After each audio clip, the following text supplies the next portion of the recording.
Hello everyone.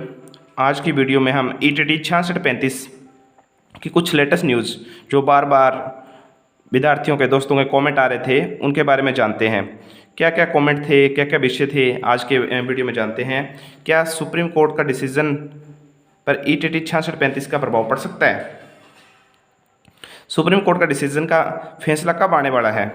जो supreme court में हमारी ईटीटी वर्सेस बीएड का केस लगा हुआ है राजस्थान, पंजाब, लगभग सारे स्टेटों से, तो 19 जुलाई का उसका हाई कोर्ट का सुप्रीम कोर्ट का फैसला है। क्या ईटीटी जो 6635 है उसमें बीएड को अभी भी विद में रखा हुआ है? क्योंकि कुछ कैंडिडेट का मैसेज था कि सर अभी तक 5000 कैंडिडेट का स्टेटस अपडेट क्यों हुआ है जब तक, क्योंकि हमारे पास जो स्क्रूटनी करवाई गई थी वो, जैसे जनरल में हम बात करें तो 65 नंबर वाले की भी स्क्रूटनी करवा ली गई। क्यों उनको पहली लिस्ट में ज्वाइनिंग साथ क्यों नहीं दी गई? इसके बाद विषय है ईटीटी 6994 पर सुप्रीम कोर्ट के जो बीएड है, ईटीटी है, उनका प्रभाव पड़ सकता है। तो इसीलिए जानने के लिए कुछ कैंडिडेट चैनल को लाइक, शेयर एंड सब्सक्राइब करें।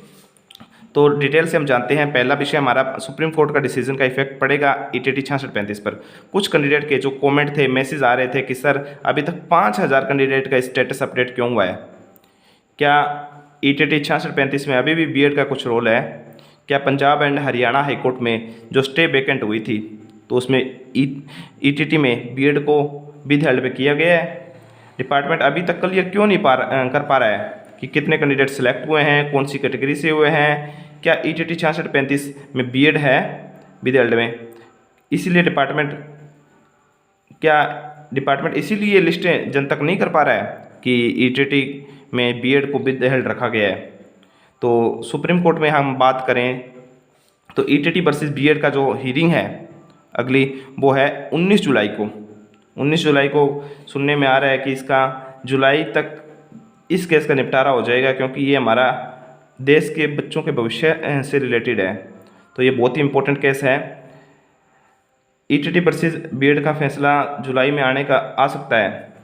इसके बाद अगर हम बात करें, अगर हमारा फैसला ये आ जाता है, अगर ईटीटी वर्सेस बीएड का जुलाई में फैसला आ जाता है तो 19 जुलाई के बाद बहुत सारी अपडेट्स हमें देखने को मिलेगी। अगर ये फैसला ईटीटी के पक्ष में आ जाता है तो ईटीटी 2364 में लगभग आधा कैडर जो कि बीएड है वो बाहर हो जाएगा, और ईटीटी 6635 की भी जो लिस्टें हैं वो डिपार्टमेंट इसीलिए लग रहा है कि डिपार्टमेंट इसलिए जन तक नहीं कर पा रहा है। इस भर्ती का असर ईटीटी 6635 पर भी पड़ेगा और ईटीटी 6635 की मेरिट काफ़ी डाउन जाएगी, क्योंकि जिन कैंडिडेट के अगर मान लो ईटीटी 6635 में सेलेक्ट हुआ है और उसको अदर डिस्ट्रिक्ट मिल चुकी है, तो अगर उसको होम डिस्ट्रिक्ट मिलती है ईटीटी 2364 में तो वो होम डिस्ट्रिक्ट में ज्वाइन करेगा। तो ईटीटी 2364 की जो मेरिट है वो काफ़ी डाउन जा सकती है। जैसे अगर हम बात करें तो जर्नल में जो ये मेरिट है कितनी जा सकती है? जनरल में अगर हम बात करें तो ये मेरिट 65 से लेकर 67 नंबर 57 से लेकर 59 नंबर तक जा सकती है। इसी तरह हम बात करें SCMB में, अब न्यू मेरिट की बात कर रहे हैं। अब SCMB में सारे कैंडिडेट सेलेक्ट हो जाएंगे।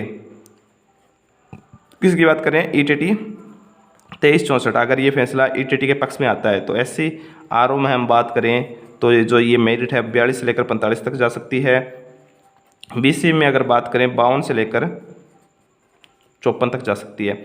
और हमारा अब लास्ट का विषय है आज का, क्या ईटीटी 5994 में सुप्रीम कोर्ट का फैसले का फ़र्क पड़ेगा? हाँ, अगर ईटीटी 5994 में सुप्रीम कोर्ट का फैसले का फ़र्क अवश्य पड़ेगा।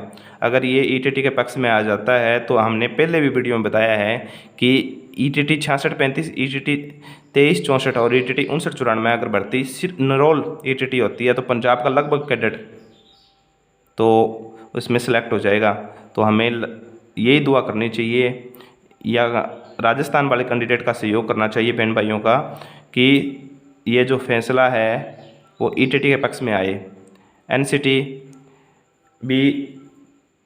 ने ये रूल बनाया है, एनसीटी बीएड के पक्ष में चल रही है, तो हमें इसकी जो पैरवी कर रहे हैं उनका सहयोग करना चाहिए। अगर ETT 6635, ETT 5994, ETT 2364 से रिलेटेड कोई भी न्यूज़ हमारे पास आती है डिपार्टमेंट से या डिपार्टमेंट के सूत्रों से हमें मिलती है या कैंडिडेट से कहीं से भी मिलती है तो तुरंत इस चैनल पे बता दिया जाएगा। आगे की जानकारी के लिए चैनल को लाइक, शेयर एंड सब्सक्राइब करें। Thank you.